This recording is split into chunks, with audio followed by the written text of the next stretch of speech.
എല്ലാവർക്കും നമസ്കാരം.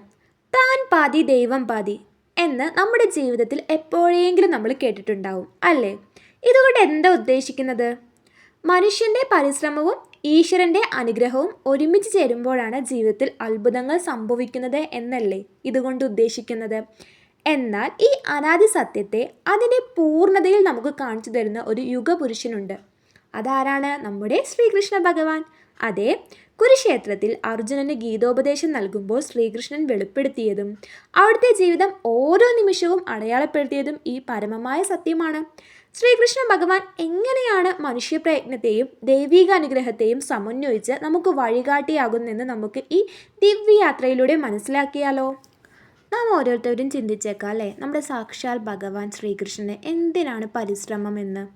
എന്നാൽ ഒരു മനുഷ്യനായി അവതരിച്ച് മനുഷ്യൻ്റെ എല്ലാ ക്ലേശങ്ങളിലൂടെയും കടന്നുപോയി കർമ്മം ചെയ്യേണ്ടതിൻ്റെ പ്രാധാന്യം ശ്രീകൃഷ്ണൻ നമ്മെ പഠിപ്പിച്ചു. അവിടുന്ന് വെറും ഒരു അവതാരമല്ല, മറിച്ചൊരു ഉത്തമ കർമ്മയോഗിയാണെന്നും ഓരോ പ്രതിസന്ധിയിലും തൻ്റെ കഴിവും ബുദ്ധിയും ധൈര്യവും ഉപയോഗിച്ച് എങ്ങനെ മുന്നേറാമെന്ന് നമ്മുടെ ശ്രീകൃഷ്ണ ഭഗവാൻ മാതൃകയായി കാണിച്ചു തന്നു അല്ലേ? ശ്രീകൃഷ്ണ ഭഗവാന്റെ ഒരുപാട് ലീലകൾ നമുക്കറിയാമല്ലേ? അതായത് ഒരു സാധാരണ ഗോപബാലനായി ഗോകുലത്തിൽ ജനിച്ച സമയം മുതൽ പൂതനയിൽ വിഷം തീർത്തപ്പോഴും കാളിയൻ്റെ ഫണങ്ങളിൽ നൃത്തമാടിയപ്പോഴും ഒരു കുടക്കീഴിൽ എന്ന പോലെ ഗോവർദ്ധനത്തെ ഉയർത്തി ഗോപന്മാരെ കാത്തപ്പോഴും അത് കേവലം ഒരു അത്ഭുതമായിരുന്നില്ല, മറിച്ച് ധർമ്മം കാക്കാനും ദുഷ്ടശക്തികളെ നിഗ്രഹിക്കുവാനും നമ്മുടെ ശ്രീകൃഷ്ണ ഭഗവാൻ നടത്തിയ അക്ഷീണമായ പ്രയത്നങ്ങളായിരുന്നു അത്. ഓരോ കർമ്മത്തിലും കൃഷ്ണൻ മുഴുകി സ്വന്തം ശരീരത്തിൽ വിശ്വസിച്ചുകൊണ്ട് എല്ലാവരെയും തൻ്റെ ജീവിതത്തിൽ സംരക്ഷിച്ചുകൊണ്ട് മുന്നോട്ട് നീങ്ങുകയായിരുന്നു ചെയ്തിരുന്നത്. ഇതിലൂടെ ശ്രീകൃഷ്ണ ഭഗവാൻ നമുക്ക് പറഞ്ഞു തരുന്ന പാഠം മനുഷ്യൻ സ്വന്തം കർമ്മങ്ങളെ സത്യസന്ധമായി നിറവേറ്റണമെന്നാണ്. നമുക്ക് എല്ലാവർക്കും എന്തെങ്കിലും ഒരു കർമ്മം തന്നിട്ടുണ്ടാവും. ആ കർമ്മത്തെ നമ്മൾ സത്യസന്ധമായി തന്നെ നിറവേറ്റാൻ തയ്യാറായിരിക്കണം. അതുപോലെ തന്നെ യുദ്ധം ഒഴിവാക്കാനും സമാധാനം സ്ഥാപിക്കുവാനും ശ്രീകൃഷ്ണൻ പരമാവധി ശ്രമിച്ചു.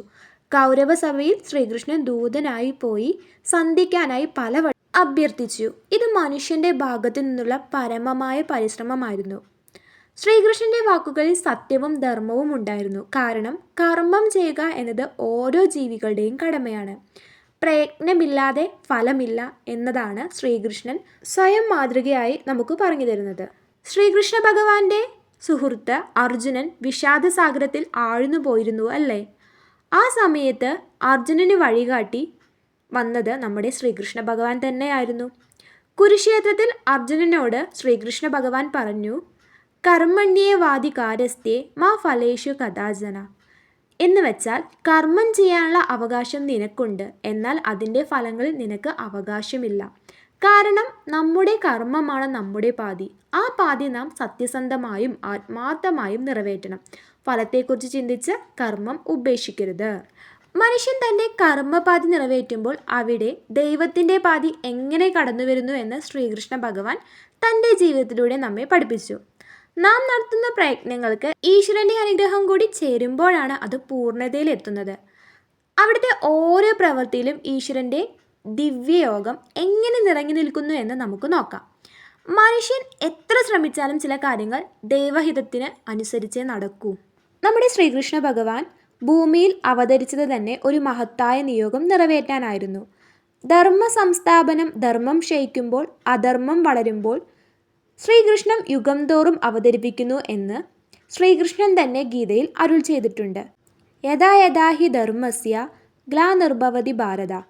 ശ്രീകൃഷ്ണന്റെ ജനനം പോലും ഒരു ദൈവിക നിശ്ചയമായിരുന്നു. വാസുദേവൻ്റെയും ദേവകിയുടെയും പുത്രനായി ജനിച്ച ശ്രീകൃഷ്ണൻ കാലത്തിൻ്റെ നിയോഗമനുസരിച്ച് ഗോകുലത്തിലെത്തി. ഇത് ഒരു ശക്തിയുടെ അനുഗ്രഹവും ഹിതവുമായിരുന്നു. ശ്രീകൃഷ്ണൻ കേവലം ഒരു മനുഷ്യനല്ല, പരമമായ ശക്തിയും പ്രതിരൂപവുമാണ്. കർമ്മം ചെയ്യാൻ അർജുനനെ സജ്ജമാക്കിയപ്പോൾ ശ്രീകൃഷ്ണൻ അർജുനന് തൻ്റെ വിശ്വരൂപം കാണിച്ചു കൊടുത്തു. അവിടുത്തെ കാലത്തെയും കർമ്മങ്ങളെയും നിയന്ത്രിക്കുവാനും പരമമായ ശക്തി താനാണെന്ന് അർജുനനെ ബോധ്യപ്പെടുത്തി. ഞാൻ സർവശക്തനാണ്, എല്ലാത്തിൻ്റെയും ഉത്ഭവമാണ് എന്ന് അർജുനനോട് പറഞ്ഞു. ഇത് ശ്രീകൃഷ്ണൻ്റെ കർമ്മത്തിനപ്പുറം ശ്രീകൃഷ്ണൻ ഈ പ്രപഞ്ചത്തിൻ്റെ മുഴുവൻ സ്രഷ്ടാവും പരിപാലകനുമാണെന്ന് വ്യക്തമാക്കുന്ന ദൈവം പാതി എന്നതിൻ്റെ ഏറ്റവും വലിയ ദൃഷ്ടാന്തമാണ്. മനുഷ്യൻ്റെ പ്രയത്നത്തിനപ്പുറം എല്ലാം നിയന്ത്രിക്കുന്നതിന് പരമായ ഒരു ശക്തിയാണെന്ന് ശ്രീകൃഷ്ണൻ നമ്മൾ ഭഗവത്ഗീതയിൽ കണ്ടിട്ടുണ്ട് അല്ലേ? കുരുക്ഷേത്ര യുദ്ധത്തിൽ ശ്രീകൃഷ്ണൻ ഒരിക്കലും ആയുധം എടുത്തിട്ടില്ല. എന്നാൽ പാണ്ഡവരുടെ വിജയത്തിനായി ശ്രീകൃഷ്ണൻ ഒരു നിമിത്തമായി വർദ്ധിച്ചു. ഭീഷ്മരെ വീഴ്ത്താനും കർണന്റെ രഥചക്രം താഴ്ന്നു പോകാനും ദ്രോണരെ വധിക്കുവാനും ശ്രീകൃഷ്ണൻ തന്ത്രങ്ങൾ ഉപദേശിച്ചു. ഇത് ശ്രീകൃഷ്ണന്റെ മാത്രം ഇച്ഛാശക്തിയായിരുന്നില്ല, മറിച്ച് ധർമ്മം ജയിക്കാനുള്ള ഒരു ശക്തിയുടെ നിശ്ചയമായിരുന്നു. മനുഷ്യന്റെ പ്രയത്നങ്ങൾക്ക് മുകളിൽ ദൈവത്തിന്റെ അനുഗ്രഹവും ഹിതവും ഒരുമിച്ച് ചേരുമ്പോൾ അവിടെ ആശ്ചര്യകരമായ കാര്യങ്ങൾ സംഭവിക്കുന്നു. ശ്രീകൃഷ്ണ ഭഗവാൻ നമുക്ക് പറഞ്ഞു തരുന്നത്, സ്വന്തം കർമ്മം സത്യസന്ധമായി ചെയ്തുകൊണ്ട് ശ്രീകൃഷ്ണ ഭഗവാനിൽ ശരണം പ്രാപിക്കുന്നവന് ശ്രീകൃഷ്ണ ഭഗവാൻ രക്ഷയും ക്ഷേമവും നൽകും.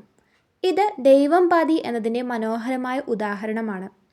നിങ്ങളുടെ പ്രയത്നങ്ങളോടൊപ്പം ശ്രീകൃഷ്ണനെ ഓർത്ത് പ്രവർത്തിക്കുമ്പോൾ നിങ്ങളുടെ ഭാരങ്ങൾ ശ്രീകൃഷ്ണൻ ഏറ്റെടുത്തിരിക്കും. ഇതിലൂടെ നമുക്ക് എന്താ മനസ്സിലാവുന്നത്?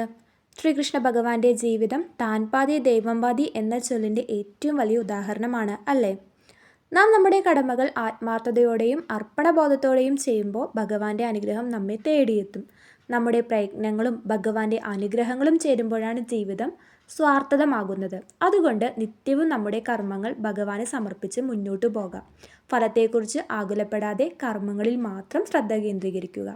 നിങ്ങളുടെ ഓരോ നല്ല പ്രയത്നത്തിനും പിന്നിൽ ഭഗവാന്റെ ദിവ്യമായ അനുഗ്രഹം തീർച്ചയായും ഉണ്ടാകട്ടോ. ആത്മാർത്ഥമായി അതിനെ പ്രയത്നിച്ചുകൊണ്ടേയിരിക്കുക. ഭഗവാന്റെ ദിവ്യമായ അനുഗ്രഹങ്ങൾ എന്നും നിങ്ങളോടൊപ്പം ഉണ്ടാകട്ടെ എന്ന് ആത്മാർത്ഥമായി പ്രാർത്ഥിക്കുന്നു.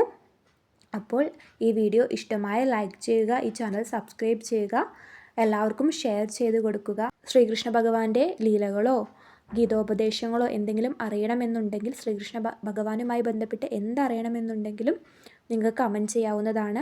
നന്ദി.